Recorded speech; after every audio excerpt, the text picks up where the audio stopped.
আমাদের স্বাধীনতার 54 বছর শুধু পিছন নিয়ে আমরা কামড়াকামড়ি করেছি।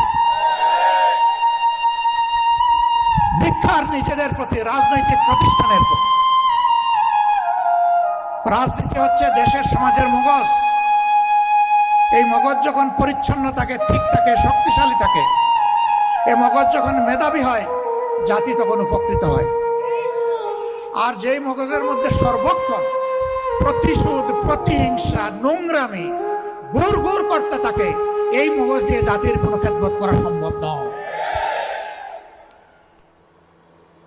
সম্মানিত ভাই ও বোনেরা, এজন্য আমরা সিদ্ধান্ত নিয়েছি, আল্লাহ যদি আবারও বলি, আল্লাহ তাআলার মেহেরবানি, আপনাদের ভালোবাসায় আমাদেরকে সরকার গঠনের সুযোগ দেন, আমরা সরকারের তহবিল থেকে ওইটুকুই নিব যা নিতে বাধ্য, এর বাইরে একটা টাকাও আমরা গ্রহণ করব।